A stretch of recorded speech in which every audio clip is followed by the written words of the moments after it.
Hi అండి, నమస్తే. Welcome back to sweety life style. ఈరోజు మంచి టేస్టీ రెసిపీ గోంగూర పచ్చడి టేస్టీగా ఎలా తయారు చేసుకోవాలో చూద్దామండి. దీనికోసం ముందుగా స్టవ్ వెలిగించి ఒక ప్యాన్ పెట్టుకోవాలి. ప్యాన్ వేడైన తర్వాత ఒక కప్పు పల్లీలు అనేది యాడ్ చేసుకోవాలండి.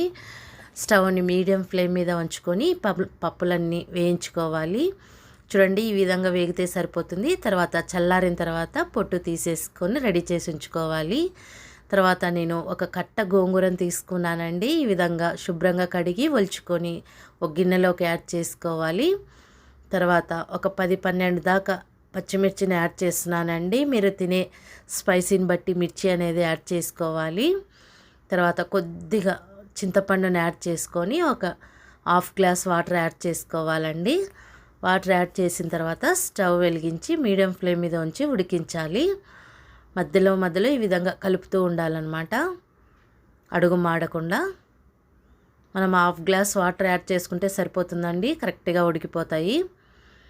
చూడండి, 5 మినిట్స్ తర్వాత బాగా మెత్తగా ఉడికిపోయాయి. ఇప్పుడు స్టవ్ ఆఫ్ చేసి చల్లారనివ్వాలి.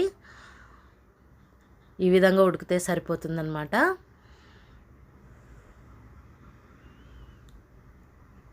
తర్వాత మిక్సీ జార్లోకి పొట్టు తీసిన పల్లీలను యాడ్ చేసుకోవాలి. అలాగే మనం ఉడికించిన గోంగూర పచ్చిమిర్చిని చల్లారిన తర్వాత యాడ్ చేసుకోవాలండి. సరిపడా సాల్ట్ యాడ్ చేసుకోవాలి. రాళ్ళుప్పు యాడ్ చేస్తున్నానండి. తర్వాత టీ గ్లాస్ అని వాటర్ యాడ్ చేసుకోవాలి. మూత పెట్టి ఉంచి మనం మిక్సీ పట్టుకోవాలి. మరి మెత్తగా కాకుండా మనం రోట్లో దంచిన విధంగా మిక్సీ పట్టాలండి. చూడండి, ఈ విధంగా కొంచెం బరగ్గా ఉండేలాగా చూసుకోవాలి, కచ్చాపచ్చాగా. తర్వాత స్టవ్ వెలిగించి ఒక ప్యాన్ పెట్టుకోవాలి. ప్యాన్ వేడైన తర్వాత 2 టేబుల్ స్పూన్ ఆయిల్ యాడ్ చేసుకోవాలండి. ఆయిల్ వేడైన తర్వాత ఒక 5-6 వెల్లుల్లి రెబ్బలు, ఆవాలు, జీలకర్ర, మినప్పప్పు, పచ్చిశనగపప్పు యాడ్ చేయాలి. అలాగే ఒక ఎండుమిర్చి తుంచి వేసుకోవాలి. పోపు కాగిన తర్వాత చివరిలో కొద్ది కరివేపాకు యాడ్ చేయాలండి. ఒక రెమ్మ యాడ్ చేసుకుంటే సరిపోతుంది. పోపు కాగిన తర్వాత మనం మిక్సీ పట్టుకున్న గోంగూర పచ్చడిని యాడ్ చేసుకోవాలి. మొత్తం పచ్చడిని యాడ్ చేసుకొని అంతా కలిసే విధంగా ఒకసారి మిక్స్ చేసుకోవాలి. ఇది వేడి వేడి అన్నంలోకి తింటే టేస్ట్ చాలా చాలా బాగుంటుందండి.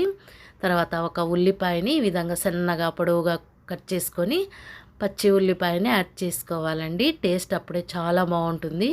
ఇలా ఇష్టం లేదు అంటే మనం గోంగూరతో పాటే ఉల్లిపాయని ఉడికించి యాడ్ చేసుకోవచ్చు, ఇష్టం లేని వాళ్ళు.